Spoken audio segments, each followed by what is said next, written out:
Bismillahirrahmanirrahim.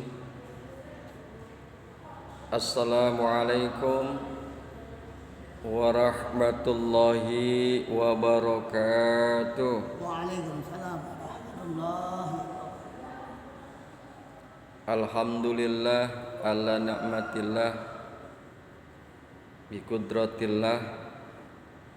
Segala puji bagi Allah yang telah memberikan kepada kita nikmat. Dan atas ketentuan Allah lah, alhamdulillah kita bisa berjumpa kembali pada pagi hari ini, melanjutkan taklim kita, yakni tafsir Quran. Kita lanjutkan pembahasannya pada surat Hud ayat yang ke-24. Kita akan coba lihat surat Hud ayat yang ke-23. A'udzu billahi minasy syaithanir rajim. Bismillahirrahmanirrahim. Innal ladzina amanu, sesungguhnya orang-orang yang beriman, wa amilus solihati, dan mereka yang beramal saleh, yang berbuat kebaikan,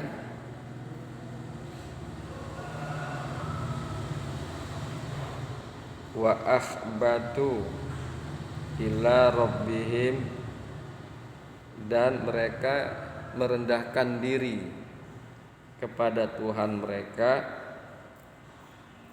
ulaika ashabul jannati, mereka adalah penghuni surga. Hum fiha khalidun, mereka di dalam surga khalidun, kekal. Itu adalah ayat yang ke-23. Baiklah, kita lanjutkan. Masalul fariqaini kal a'ma wal asam wal basiri was sami' hal yastawiyani masalan.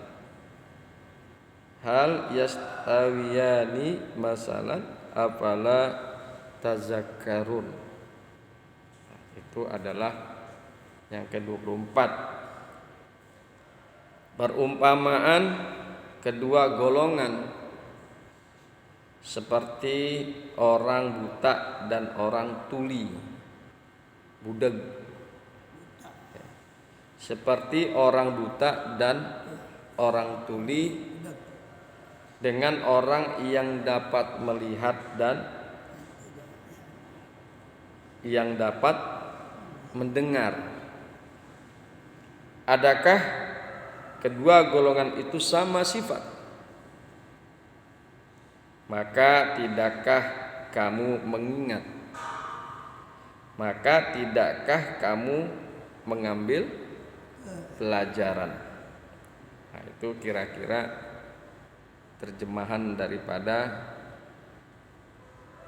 Hud ayat yang ke-24. Kita akan lihat bagaimana yang dikemukakan dalam kitab Tafsir Jalalain berkaitan dengan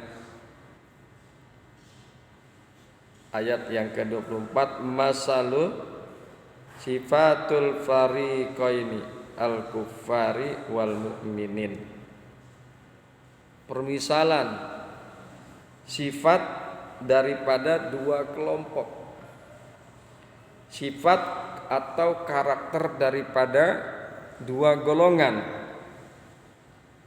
Al-kuffari wal mu'minin, yaitu orang-orang kafir dan orang-orang yang beriman.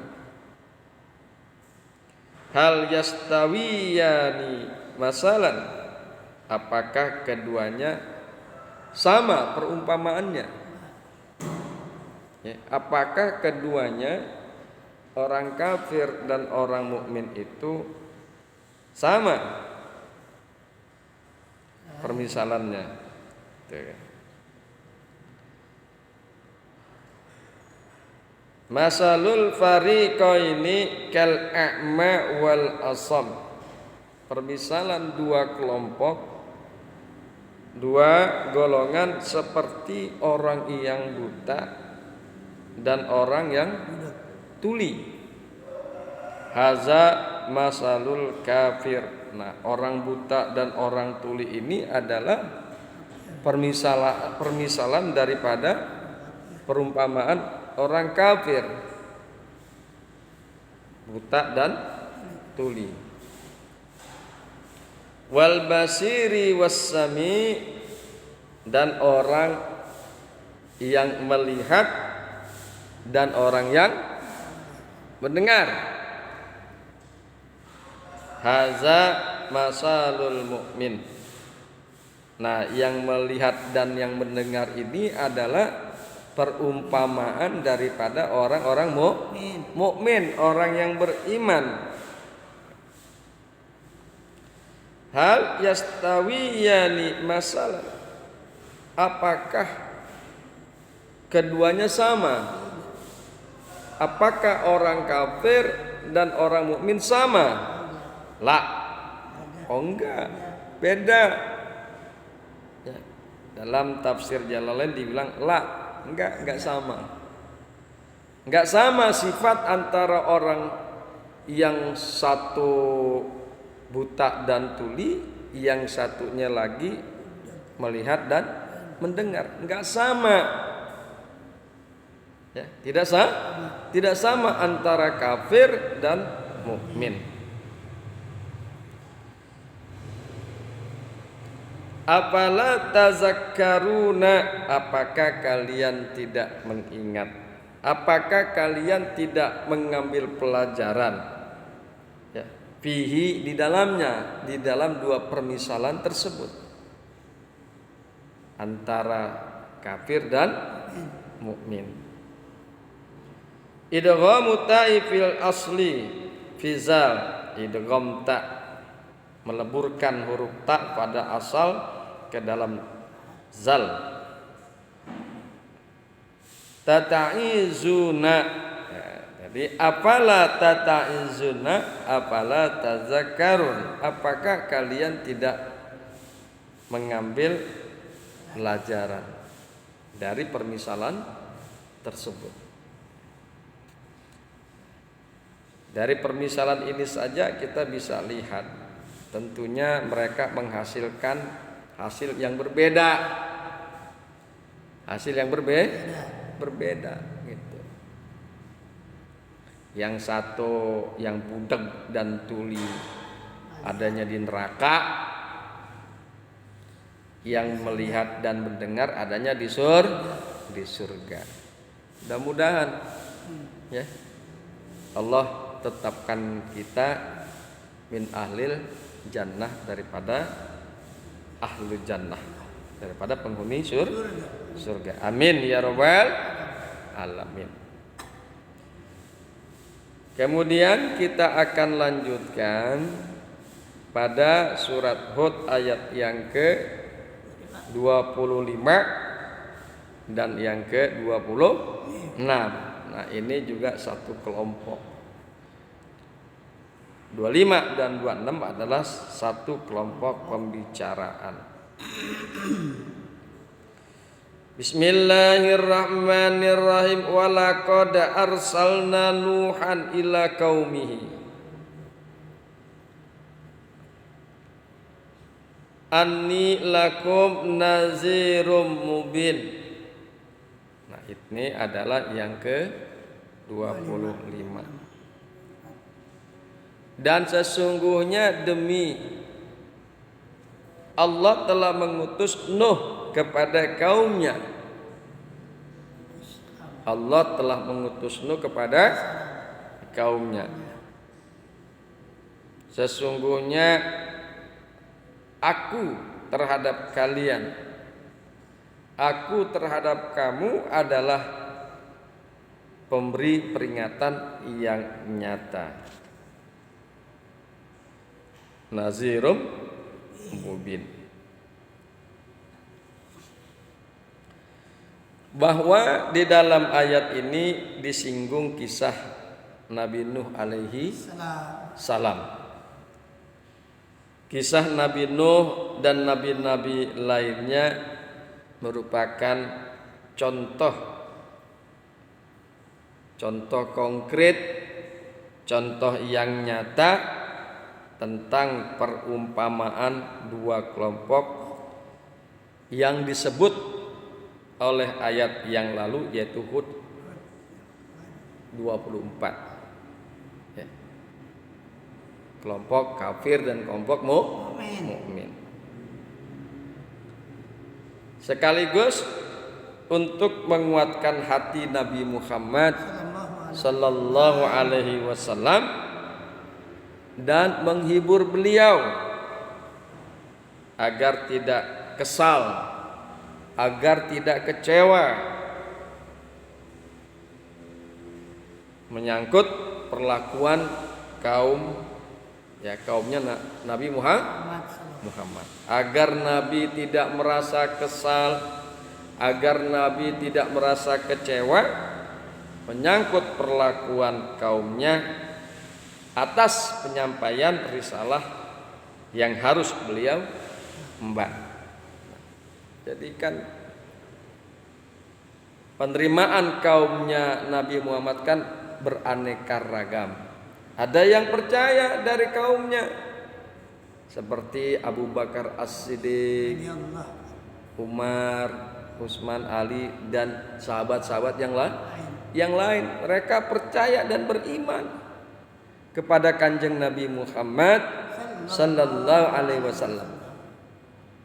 Sedangkan kelompok yang lain, golongan yang lain, ada yang menentang, ada yang mengingkari, tidak percaya kepada kanjeng Nabi Muhammad sallallahu alaihi wasallam.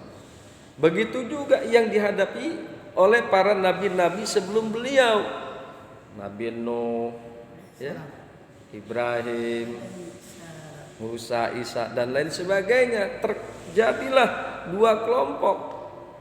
Kelompok yang pertama beriman dengan para nabi-nabi, kelompok yang kedua kafir, ingkar kepada para nabi-nabi. Nah, inilah sengaja Allah turunkan ayat ini untuk menghibur kanjeng Nabi Muhammad sallallahu alaihi wasallam agar tidak bersedih hati, agar tidak kesal dan kecewa terhadap perlakuan kaumnya Nabi Muhammad sallallahu alaihi wasallam kepada beliau. Baiklah, kita akan coba melihat pada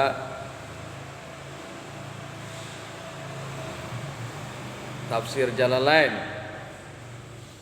Kita akan coba lihat pada tafsir Jalalain. A'udzu billahi minasyaitonir rajim.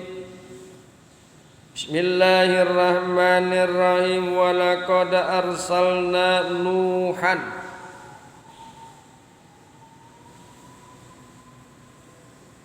Dan sungguh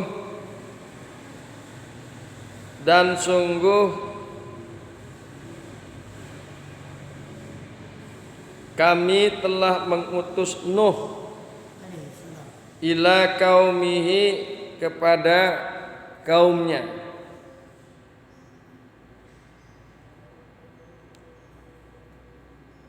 Anni lakum nazirum mubin, bahwasanya aku, kata Nuh, kepada kalian nazirum mubin, pemberi peringatan yang nyata. Di sini ada kata-kata anni, ai bi anni, wa fi qiraatin bil kasri ala hasfil kaun. Ani maksudnya bi anni. Ya, di sini kan langsung anni, tapi maksudnya menurut tafsir Jalalain bi anni. Wa bi qiraatin, dan di dalam satu qiraat bil kasri, dibaca kasrah. Ala hasbil qaul, karena membuang perkataan. Baca kasroh jadi inni. Di dalam tulisannya anni. Anni lakum nazirum mubin.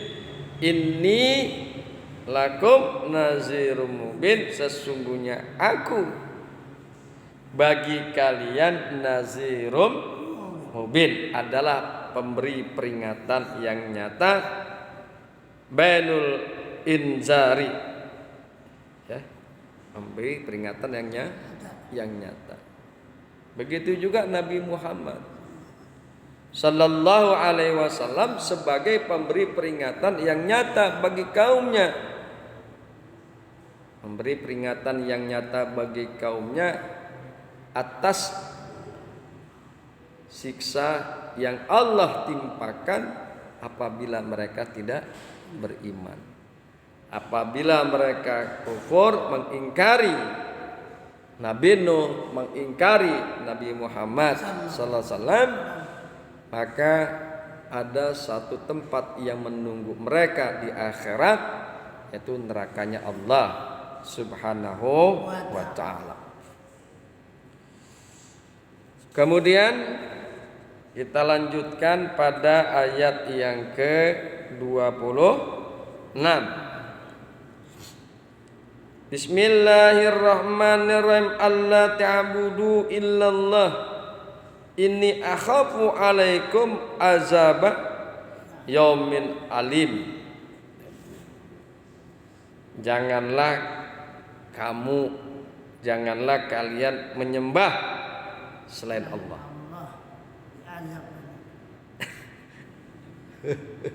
Janganlah kalian menyembah selain Allah. Sesungguhnya aku khawatir kamu akan ditimpa azab hari yang sangat menyakitkan, yang sangat menyedihkan. Nah, itulah kira-kira terjemahan daripada Hud ayat yang ke-26. Baiklah, kita akan coba melihat pada tafsir Jalalain. A'udzu billahi minasyaitonir rajim. An Allah ta'budu illallah, bahwa janganlah kalian menyembah kecuali kalian menyembah kepada Allah. Ini akhafu alaikum, sesungguhnya aku takut, sesungguhnya aku khawatir atas kalian. In abattum ghairahu, jika kalian menyembah kepada selain Allah, aku khawatir azab yaumin alim, khawatir azab hari yang pedih, hari yang sangat menyakitkan. Inni akhafu alaikum azab yaumin alimin, sesungguhnya aku khawatir kalian akan ditimpa azab hari yang sangat menyakitkan. Baik, kita perhatikan kata-kata azab. Azab pada ayat ini berbentuk nakirah, berbentuk umum. Dengan demikian, ia dapat berarti siksa duniawi atau siksa ukhrawi.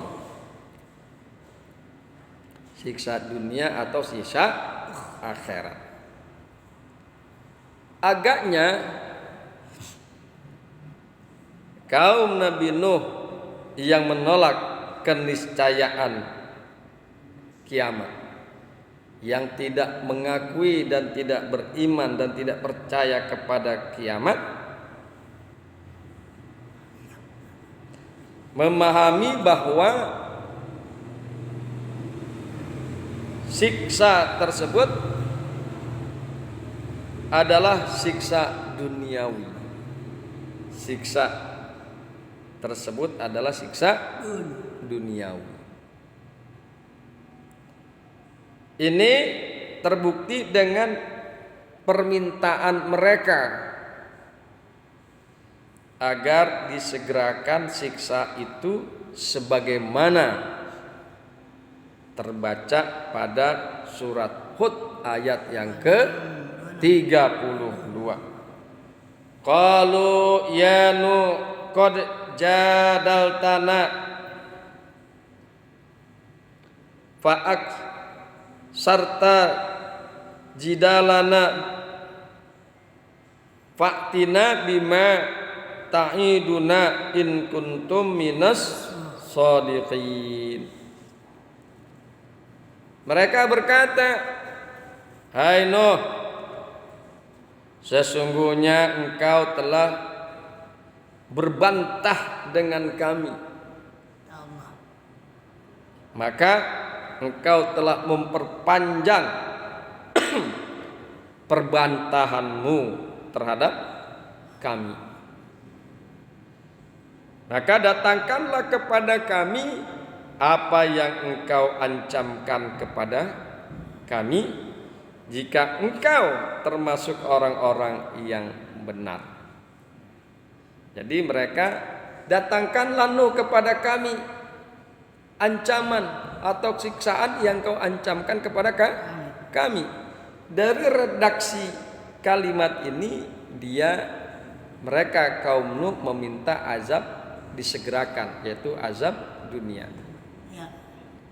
Kalau azab yang ditunda itu kan nanti di akhirat. Tapi ketika mereka mengatakan datangkanlah kepada kami apa yang engkau ancamkan kepada kami, siksa yang engkau ancamkan kepada kami. Sekali lagi, susunan atau redaksi daripada kalimat tersebut menginformasikan bahwa mereka minta disegerakan azab duniawi. Baiklah, itulah yang bisa kita kaji pada kesempatan pagi hari ini. Mudah-mudahan bermanfaat. Intinya yang penting adalah jaga keimanan kita, tingkatkan takwa dan amal soleh kita. Insya Allah Allah kumpulkan kita nanti di surganya Allah Subhanahu wa ta'ala. Subhanakallahumma wa bihamdika asyhadu an la ilaha illa anta astaghfiruka wa atubu ilaik. Assalamualaikum warahmatullahi wabarakatuh. Waalaikumsalam.